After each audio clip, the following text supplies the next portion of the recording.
Habari ya wakati huu, ninakusalimu katika jina la Yesu. Nikukaribishe katika kile kipindi chetu kizuri sana ambacho jina lake kinaitwa Mungu Amekumbuka. Na leo tupo kata ya Turwa, mtaa wa Kukegoma. Leo tuko na dada yetu hapa mbele yetu, utajua anaitwa nani. Lakini ni kipindi ambacho sisi kama CB Production tunatembea katika lile agano au ile nia ambayo tulikuwa tumekubali kuifanya katika kuwagusa yatima na wajane. Sidhani kama hatakuja Mungu haji afanye mambo haya, ila Mungu atatutumia sisi. Anaweza kukutumia hata wewe. Popote ulipo, tukukaribishe sasa kusikiliza nini ambacho kinaendelea katika kipindi chetu. Eliza, Bwana Yesu asifiwe. Amina, mtumishi wangu. Unaendeleaje? Naendelea vizuri. Ongeza sauti. Unaendeleaje? Naendelea vizuri. Habari ya hapa? Nzuri. Okay, leo tuko mahali hapa. Sawa. Okay, wewe ni yatima au ni mjane? Mimi ni yatima. Wewe ni yatima. Tafsiri yake hauna baba wala mama. Okay, maisha yako sasa Eliza kiujumla yani unaendeshaje dada? Nikipata vibarua naenda, nisipopata basi. Manake unaendeshwa kwa kutumia vibarua.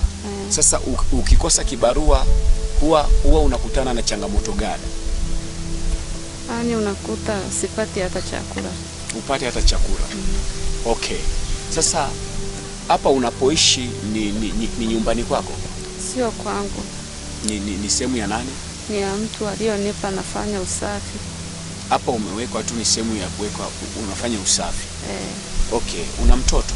Nina mtoto mmoja. Okay, maisha yake sasa unaendeshaje ukiwa katika hali hiyo? Nikipata vibarua namnunulia madaftari. Nisipopata basi. Okay, sasa una uhitaji gani ambao unaona kabisa kwamba sisi kama CB Production na watu wanaokufuatilia, sawa, nini ambacho tukifanye kwenye maisha yako ili kugusa, sawa, kwa sehemu bora mtoto mnichukulie mtoto aende shule kwanza. Mtoto aende shule. Hayupo shule? Ani yupo shule, lakini ani anasoma kimazingira magumu. Mazingira magumu. Uhitaji wake mkubwa ni nini kwa mtoto wako? Ni madaftari na nguo za shule. Madaftari na nguo za shule na nini? Na viatu. Na viatu. Na soksi. Na soksi. Akipata hivyo vitu, sawa, maana yake amepata mahitaji yake, anaenda shule. Sawa, anakwenda shule. Okay, fine. Vizuri. Hicho kitu kitakuwa kimekupunguzia mzigo. Kitakuwa kimepunguzia mzigo. Okay. Wapenzi watazamaji, kama mnavyosikia kwamba hayo mahitaji mpendwa wetu Eliza akiyapata, tunakuwa kwa sehemu tumemgusa. Lakini ukiangalia mkono wake ni mlemavu. Sasa Eliza, nikuulize dadangu, unafanyije kazi zako wakati wewe mkono wako huo hauwezi kushika chochote? Nafanya hivyo hivyo. Nashindwa hivi, nikikaa nitakula nini? Nitaishije hapa? Ndicho maana ninafanya vibarua hivi. Okay. Kwa unatumiaje sasa kwenye kufanya vibarua? Nafanya kwa mkono mmoja. Unatumia mkono hapa kwa kushoto. Pole sana. Pole sana katika adhimu. Nini kiu yako kwenye maisha yako? Nini ambacho unatamani watu wafanye kinaweza kikaleta faraja kwenye maisha yako? Kipata sehemu ya kuishi, itakuwa angalau kidogo.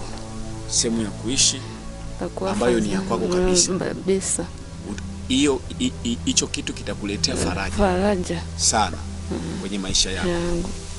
Okay, wapenzi watazamaji wetu, tuko hapa Turwa, kata ya Turwa, mtaa Kukegoma.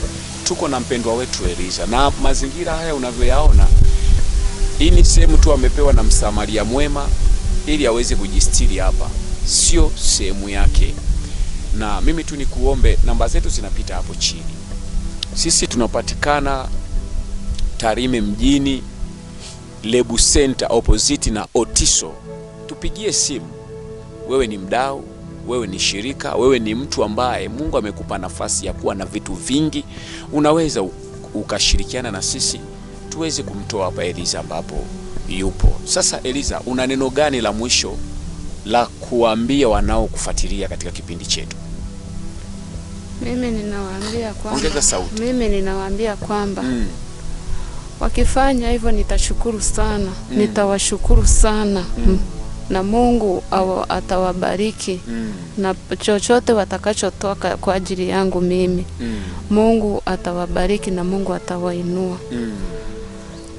Eliza anasema chochote mtakachokifanya au tutakachokifanya, yani yeye atashukuru, na ni maombi yake. Mungu hawezi kukuacha kama ulivyo. Mimi niseme tu neno la mwisho. Ndugu zangu, tunahitaji kugusa jamii. Watu wanapitia mambo magumu. Sasa angalia hali ya pendwa wetu Eliza, na mkono mmoja anafanya kazi yake kwa mkono mmoja. Wewe una mikono miwili. Ni jambo la kumshukuru Mungu sana. Mimi niseme kwamba sawa, nikualike kwenye baraka hizi. Kisoma kile kitabu cha Yakobo 1:27 utakutana kwa habari ya kugusa yatima na wajane, dini iliyo safi. Sawa. Kwa hiyo sasa Mungu kwa kufanya hivyo utakuwa hujamgusa Eliza, utakuwa umeugusa moyo wa Mungu. Kwa hiyo mimi nikuombe, sawa, hebu shiriki baraka hizi na Mungu atakubariki. Mimi nikutie moyo Eliza. Mungu anakupenda. Kitabu cha Yeremia 32:27 Biblia inasema, tazama mimi ni Bwana Mungu wa wote wenye mwili. Je, kuna neno gani gumu lolote nisiloliweza? Sasa wewe si una mwili, wewe ni wa Mungu. Hata sisi kufika hapa huenda ni yale maombi yako, na umeniambia unasali, si ndivyo? Ongeza juhudi katika imani. Sawa. Eliza, ni changamoto gani ambayo umeipata kwenye maisha yako ambayo kuikumbuka unaendelea kumshukuru Mungu? Changamoto hii niliyoipata katika maisha yangu ni kwa kweli, pale nyumbani nilifukuzwa na ndugu zangu. Wakawa wameniambia kwamba niende kujirusha kwenye maji. Uende kujirusha kwenye maji. Sina faida kwao. Nikawa nimeona kwamba ngoja nitoke niwapishe hapo nyumbani, nije nijitenge, bora niwe mbali nao. Nikae mbali nao. Kwa hiyo ni kitu gani kilichosababisha wao wachukue hiyo hatua? Wakiona kwamba, wakiona jinsi mtu alivyo, yani udhaifu wangu, yani wanaona udhaifu wangu jinsi ulivyo. Okay. Kwa hiyo kumbe ilikuwa ni sababu ya wewe kwamba ni mlemavu. Ni mlemavu. Sawa. Yani wao wakawa nakwambia ukajitupe. Nikajitupe kwenye maji, sina faida yoyote ninayowasaidia. Pole sana. Pole sana. Ulijisikiaje baada ya? Nilijisikia vibaya mpaka nikawa nimeondoka. Nikawa nimetoka hivyo nyumbani. Nikawa nimetoka kule nyumbani, ndio nikawa nimekuja kutafuta maisha hapa Tarime. Nyumbani kwenu ni wapi? Wanaitwa kijiji cha Nyakunguru. Nyakunguru. Pole sana. Asante. Pole sana. Kwa baada ya hapo sasa ukaona sasa utoke, ukaona hawa sasa sio watu wazuri sasa. Kama wanataka kudhuru uhai wangu, hawa watu ni waepuke. Ni waepuke. Kwa ukaamua kutoka huko, ndio ukaja kuanza maisha yako. Kuanza maisha yangu. Baba wa mtoto uliyezaa naye yupo? Baba wa mtoto niliozaa naye ni Msukuma. Alipokuwa ni Msukuma, ndugu wakasema kwamba watamkata mapanga. Eti kwamba amenizalisha mtoto. Sasa wakawa wamefanyaje? Wakawa wamesema watamkata mapanga. Baba yake na mtoto akawa amekimbia. Kwa hofu. Huwa mnawasiliana naye kuhusu kumwambia habari ya kijana wake? Mawasiliano sina. Manake mlipotezana naye. Kwa hiyo wala ajui kama ana mtoto. Hajawahi hata kukutafuta. Hajawahi nitafuta. Ndio maana leo upo na huyo mtoto wako ukipambana naye wewe kama wewe. Pole sana. Asante. Ndugu mtazamaji, umesikia habari na kisa kifupi cha mpendwa wetu Eliza, kwa namna katika familia yake walipoona hali yake wakatamani kuandaa shambulio, hata wamtupe, wakaona kama afai, yani wamtupe kwenye maji afe. Na baada ya hapo aliona kutoka pale na aje sasa Tarime hapa aanze kuja kuendelea maisha yake. Kiukweli historia yake inasikitisha. Mimi tu niseme dada huyu anahitaji kuonwa kwa jicho la huruma sana. Mungu akuguse wewe.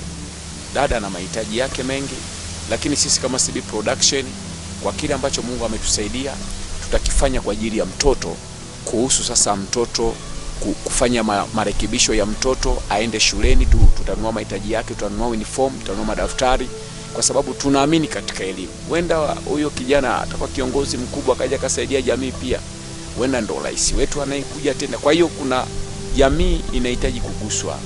Mimi niseme Eliza, pole sana kwa kisa hicho. Sawa. Neno ambalo ninaweza kusema la mwisho, endelea kumtumainia Mungu. Amina. Sawa. Amen. Mungu kama ameruhusu haya yawepo, yeye Mungu anaweza akaruhusu tena jambo zuri. Amina. Sawa. Amina. Mazingira anayoishi hapa ni sebleni, ambako ndipo anapoishi Eliza. Hapa ni sebleni ambako ndo anaishi, na hapa ndo sehemu ya seble ambapo akipata muda anakuja anaishi. Lakini pia huku ni chumbani kwake. Ni kweli, angalia, huku ni chumbani, huku ni chumbani ndo anakoishi yeye. Kwa hiyo kifupi ni kwamba tunatakiwa tuguswe, yani uguswe mahali popote ambapo ulipo, ili kuweza kufanya makazi yake huyu dada yaweze kuwa sawa, kwa sababu anaishi katika mazingira ambayo ni hatarishi. Na hapa ni Tarime mjini, kata ya Tulwa, mtaa wa Kigoma. Kwa hiyo ndugu zangu, mimi niseme tu kwamba mazingira sio rafiki. Mazingira ukiyaona sio rafiki. Sawa? Na mimi nikuombe tu kwa namna ya dhati, ninajua kabisa kwamba ni mtu ambaye unapenda jamii yako. Huenda kuna Mungu amekujalia kipato kikubwa ambacho hata sisi hatujapata, lakini Mungu anapokupa nafasi katika kukubariki, anatamani uguse jamii kama hivi. Ukiangalia dada yetu Eliza, si tu achana tu na ulemavu alionao, ni yatima, lakini pia sawa, hana msaada, anatumia mkono wake mmoja kwenye kutimiza mahitaji yake. Mimi nikuombe Mungu akuguse. Ukisoma kile kitabu cha Yakobo 1:27, sawa, hapo ipo dhahiri katika kugusa hawa wahitaji, yatima na wajane. Mungu ameeleza kwa kufanya hivyo, sawa, utakuwa umependeza moyo wa Mungu. Sawa. Kwa hiyo huyu ni muhitaji. Kwa hiyo mimi nikuombe, sawa, kuna namba zinapita hapo chini. Eliza ana mahitaji mengi, lakini sisi kama CB Production tutaanza na mahitaji ya mtoto. Mtoto wake anasoma darasa la 5, si ndivyo Eliza? Tutaanza na uniform, tutamnunulia viatu, tutamnunulia na madaftari. Sisi tutaanza na hayo mahitaji. Lakini pia vipi kwa upande wa chakula?